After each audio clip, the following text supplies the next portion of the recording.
During the COVID-19 pandemic, I think we all got to experience mass censorship as social media companies were limiting the reach of certain narratives and questions and concerns about lockdowns, about vaccines, about the origins of COVID-19, and a whole host of other things. Facebook being one of those websites, social media account, that shut down all kinds of groups aimed at supporting people who were injured by COVID-19 vaccines over alleged misinformation. You've got other topics as well that were censored, including those who questioned the outcomes of elections. All of these things really kind of just showing how easy it was for social media companies to take down what could be controversial speech. And controversial speech is not illegal. And while a lot of people say, these are private companies, they can do what they want with this information, when it's at the behest of government agencies, then it becomes a serious issue and a violation of free speech.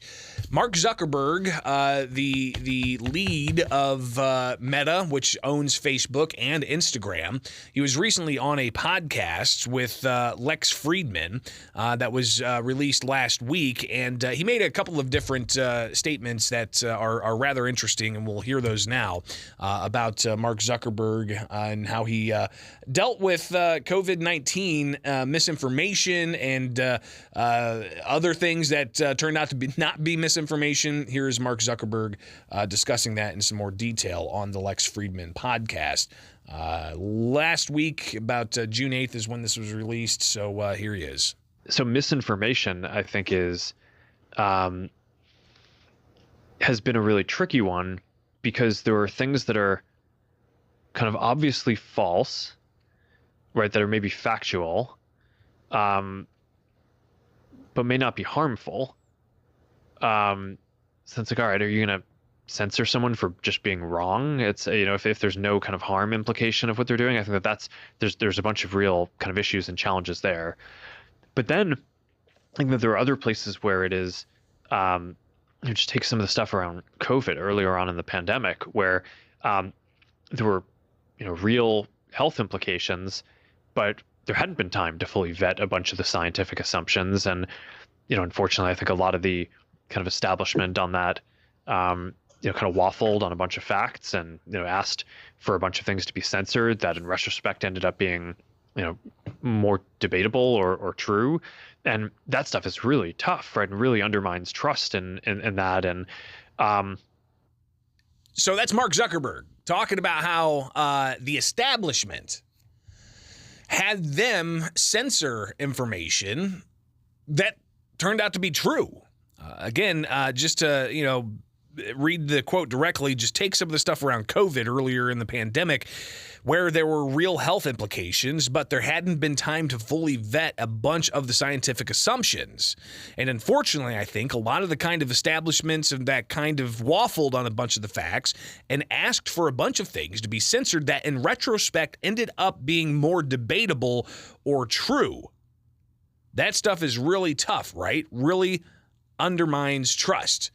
And maybe that's a reflection on how Zuckerberg handled the censorship of debate.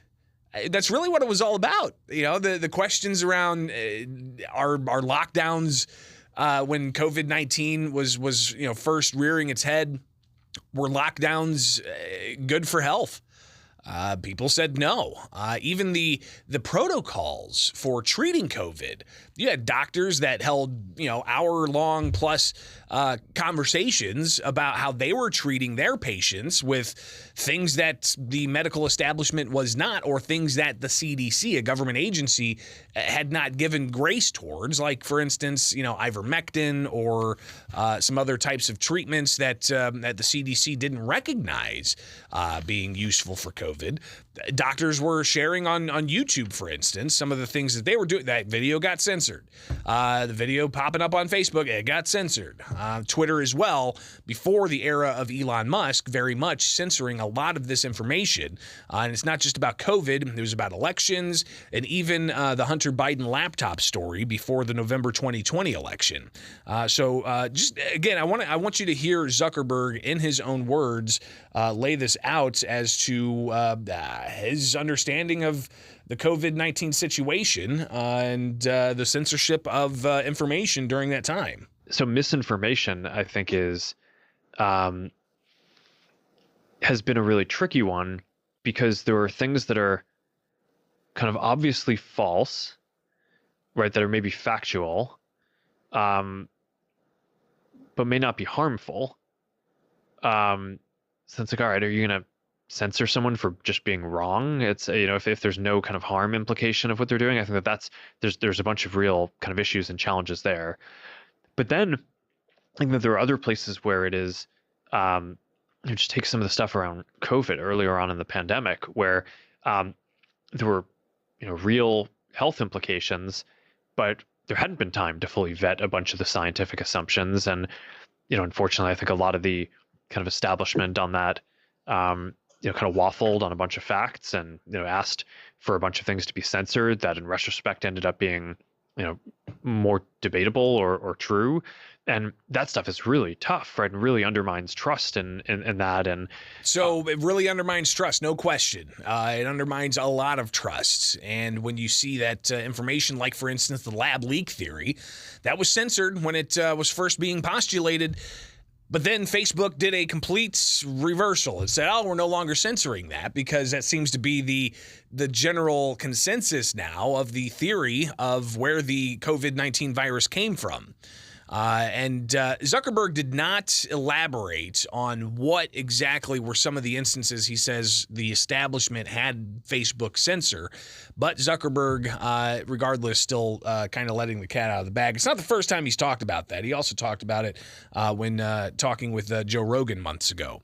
But Zuckerberg also talking about fact checkers and seeming to give some credence to the fact checking done through community notes on Twitter. Here is Mark Zuckerberg talking about that issue on the Lex Friedman podcast last week. I think it's best to generally boil things down to the harms that people agree on. So when you think about, is something misinformation or not, I think often the more salient bit is this going to potentially lead to physical harm for someone, and kind of think about it in that sense. And then beyond that, I think people just have different preferences on how they want things to be flagged for them. I think a bunch of people would prefer to kind of have a flag on something that says, hey, a fact checker thinks that this might be false. Or I think Twitter's community notes implementation is quite good on this.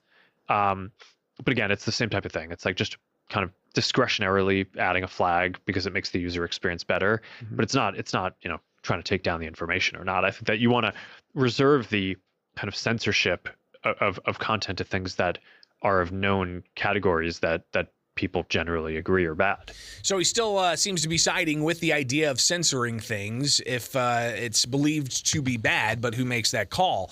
And is it done at the behest of a government agency, be it the CDC, the Department of Justice, the FBI, as Twitter files have revealed?